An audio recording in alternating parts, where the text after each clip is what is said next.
연금저축 펀드든 IRP 계좌든 세제 혜택을 받으려고 하는 거지만 중간에 환매할 경우에는 세금이 그만큼 가산해서 붙으니까 손해네요. 환매할 생각이면 네. 손해니까 안 하시는 게 그렇죠. 낫다.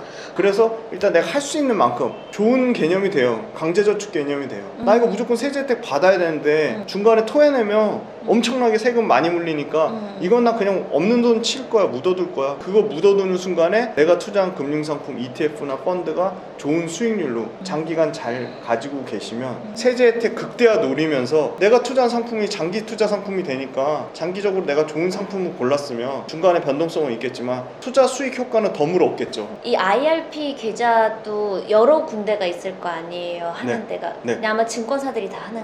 증권사도 하고 은행도 하고 보험도 하는데 네. 은행은 상품이 투자 상품이 별로 없고요. 증권사만큼 상품이 이렇게 다양하진 않고요. 투자에 집중된.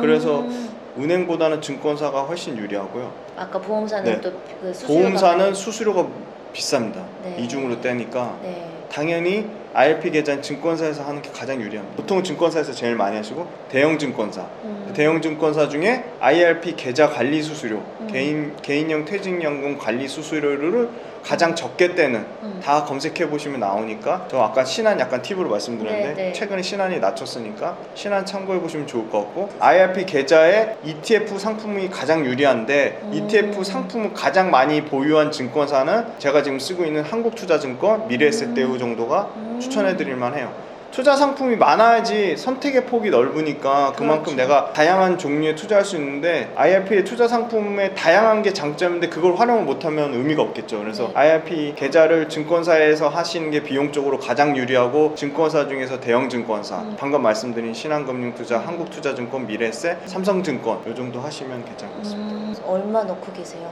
IRP는 연 700 풀로 채우고 있습니다. 언제부터 하셨어요?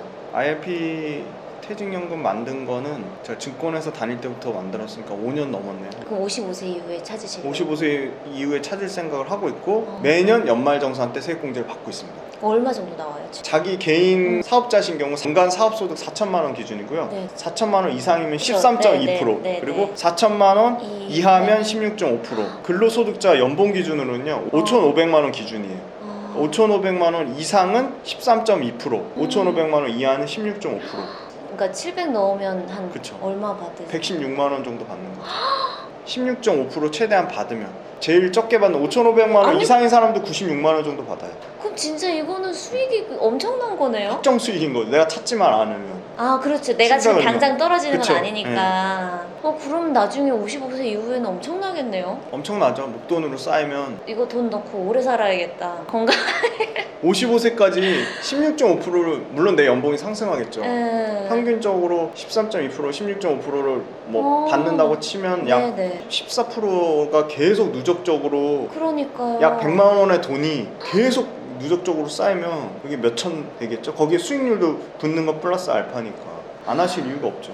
장기간 유지를 하실 거면 네. 무조건 IRP 계좌 연금저축펀드는 무조건 하시는 게 유리하고 IRP는 단점은 중도 인출이 여러 가지 제한이 있어요. 그러니까 할 굉장히 수는 까다로워요. 있는데 중도 인출하는 게 너무 귀찮고 그리고 그렇고 아까 세제 혜택도 세제 혜택 다 안 날라가는 되고. 거고 기타 소득세로 가산해서 16.5%가 붙으니까 중도 해질 생각은 아예 안 하시는 게 근데 이것도 어쨌든 연 700을 넣을 수 있지만 뭐 100만 원을 넣어도 되는 거고. 100만 원 넣어도 100만 원에 대한 13.2에서 16.5% 혜택 받으시는 거예요. 네. 연금저축 펀드도 마찬가지고요. 100만 원이라도 넣어야겠다. 넣는 게 낫습니다. 꼭 100만 원 아니라 50만 원 넣어도 50만 원에 대한 혜택을 줍니다. 단 10만 원을 넣어도 그러네요. 무조건 넣는 게 유리합니다. 그 이거를 하려면은 아까 말씀해 주신 증권사에 가셔서 네. 개인형 퇴직연금 IRP 계좌를 개설할 수 있는 아니 그거 말고 그 포스증권 거기서 네. 할 수 있는 거예요? 한국포스증권의 IRP 계좌 개설하실 수 있어요. 한국포스증권은 수수료가 가장 싸고 금융상품이 가장 다양하게 많이 있는데 단점은 ETF 매수 매도가 안 됩니다. 그러면 ETF는 내가 따로 뭐 ISA에서 ETF를 해도 되는 거잖아요. 네, 그쵸? ISA에서 ETF 되시고요. 그러면 ISA에 돈을 좀 넣어두고 네. ETF를 굴리고 네. 여기는 한국포스증권 넣어서 IRP도 하고 네. 펀드도 하고 네. 이런 식으로 하면 되겠네요. 그러니까 한국포스증권에서 IRP 계좌 개설하시고 네. IRP 계좌 내에서 펀드를 하시는 거죠.